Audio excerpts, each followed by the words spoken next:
Welcome to the Vietnamese Poetry Literature channel. Today we will listen to the work, The Swamp Man, by author Thach Lam. Let's listen. It was a Monday day, so few people went to see it.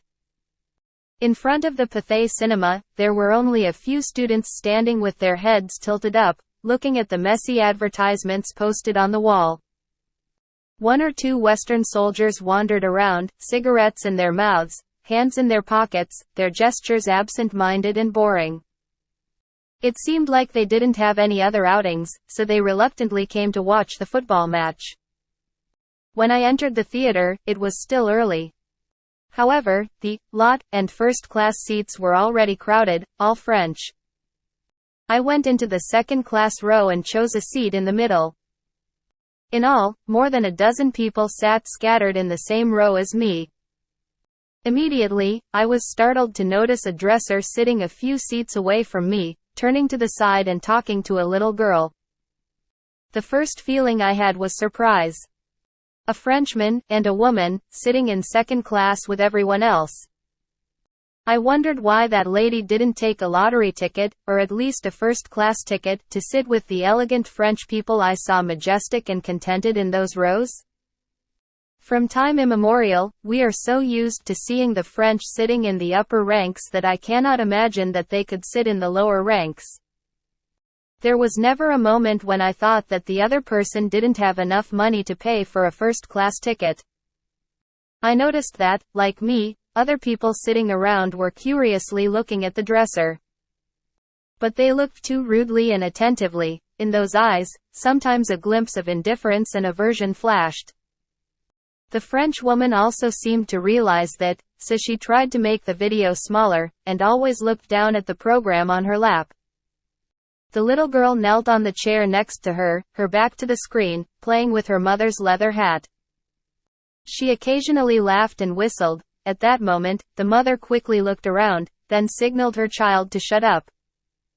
And her look was so timid and shy, it naturally made me feel shy and touched. Suddenly I was convinced that that woman, and her child, had just come here from France. Many of her gestures left me guessing. She had the strange, bewildered look of someone who has just arrived in a strange place, sitting around other people who seem to not understand her, and she had a timid, modest look that you don't see in many people who have lived here for a long time. I looked at her with a sincere affection that I could not prevent.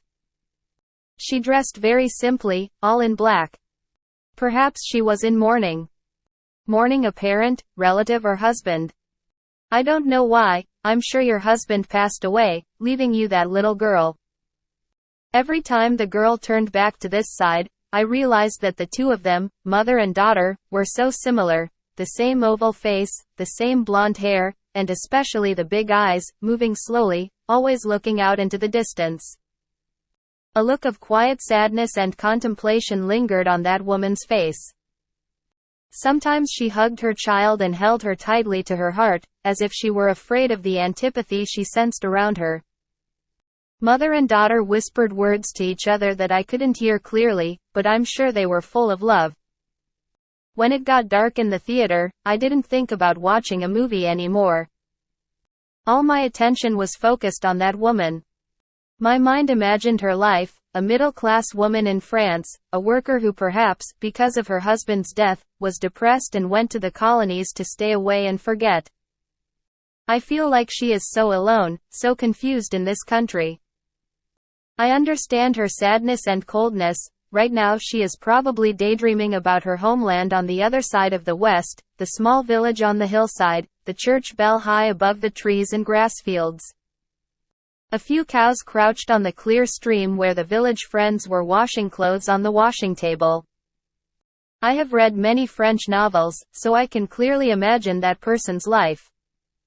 So I understand her longing for her homeland. Perhaps she was used to living in France, so she took a second-class ticket. Perhaps the price of a second-class ticket is too high for her over there. Therefore, she did not know that in this country, a French woman would never take a ticket in that class. When the lights turned on during break time, she led her child to stand up, squeeze through the chair and exit. Coming before me, she looked at me gently and very politely. "Sorry, sir." Her voice was sweet, without any arrogance. I've rarely heard someone speak to me so politely. I suddenly thought of the politeness of the French, of real French people, those who have not been made worse by the situation over here. I think of the generous kindness and abundant affection of French women, always ready to forgive and bend over the suffering of outsiders. And I see the desire to be friendly and understanding with those women. I followed her out of the theater and saw her and her daughter standing at the beginning of the summer, looking at the calm surface of Hoan Kiem Lake like a mirror. In the crowd of onlookers, no one paid attention to her. A child selling candy, looking around to see the police, ran up to her, holding a box of candy in front of her face. I heard the little girl asking to buy it, then she selected some candies from the box and gave them to her child. While opening her wallet to get money, she asked the candy seller, "How much?" The child raised 3 fingers to signal, smiling happily. "3 cents, lady." Hearing the child's answer, I saw her smile, pat the child's head and ask in French, "Aren't you cold, child?" The child grinned, shook his head because he didn't understand anything, then quickly ran into the dark because he saw the policeman's shadow in the distance. She looked a little surprised, and her expression became sad again. I naturally fell in love with that French woman. Her silently sad look made me sad too. I dreamily wish that all French people were as good as her. How much we will love that beautiful and generous France, and the 2 different races of people on this land will understand each other and consider each other as close brothers.